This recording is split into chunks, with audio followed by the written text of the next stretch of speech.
Hey guys, I'm back. I want to talk about who cannot serve as an appraiser, or I guess who can serve as an appraiser in an insurance claim, a first-party insurance claim. The typical appraisal clause in an insurance policy requires that the policyholder's appraiser be unbiased or independent, and obviously they need to be competent and impartial. So for those of you who do not know what the appraisal process is, it's not an appraiser like you would get when you're borrowing money from a bank and they send an appraiser. There's a clause in the insurance policy for homeowners that allows either side, the insurance company or the policyholder, to invoke appraisal. And that means that you have a disagreement about the amount.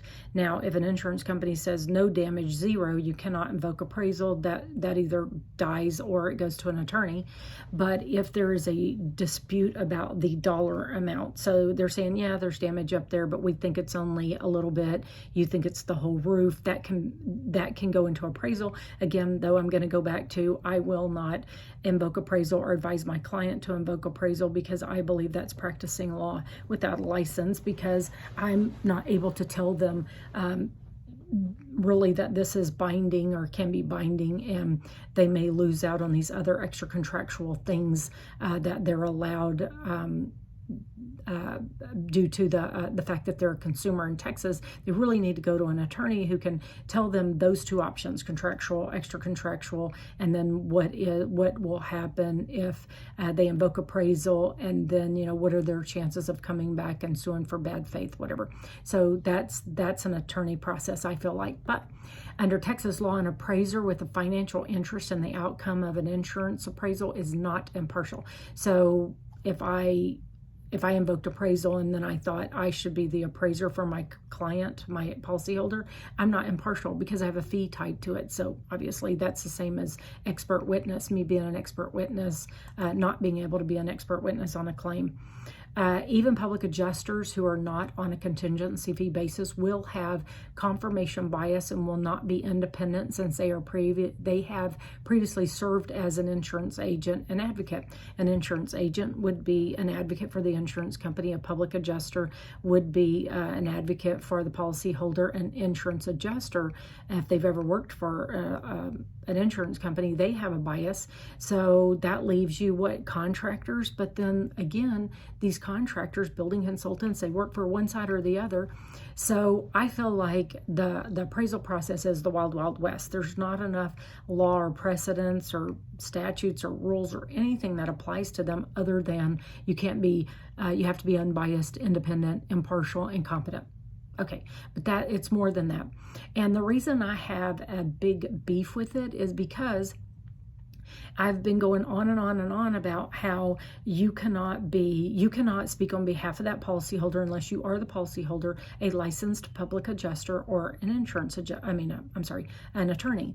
So if only those three people can do it, then how can an appraiser or an umpire come in and talk about what's in the policy, what's covered, what's not, code? It doesn't make sense.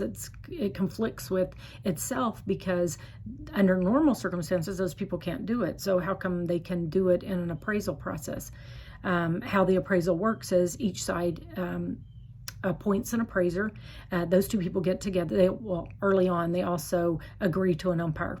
But the umpire only comes into play if the two appraisers can't agree. So the two appraisers meet at the property, do it separately, whatever. They come to an agreement that they either agree on the damage or in the damage amount, or they disagree. And if they disagree on the scope or the damage amount or anything along those lines, then it goes to the umpire, and the umpire's decision is binding unless somehow someone found out that they were unbiased, or they were friends of, or they worked on behalf of the insurance company, something weird like that. It's binding. And so again, that's an attorney needs to explain that to you and say, hey, look, if this is dead in the water like Russian roulette, and you don't get an opportunity to sue for other things, let's just say you lost an appraisal and now you're really mad and you're like, I know I have damage up there and I'm not so sure I trusted those adjusters, those appraisers, or even the umpire.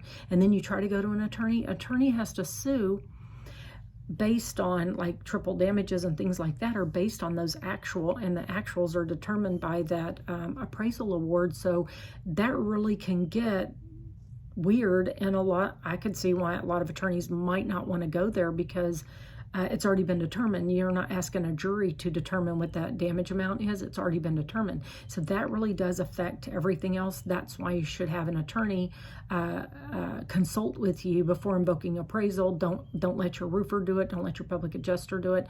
Don't let your general contractor, your water mitigation, your mother, your father, don't let them do it until you've sought the legal counsel to find out what that means and what's the ramifications of it on the back end if you lose.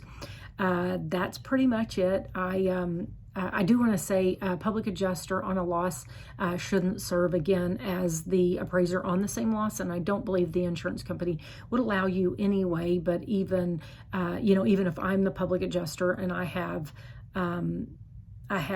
other adjusters who work for my company, none of them can be either because they work for the company, and that would be a conflict. Stay safe and be prepared.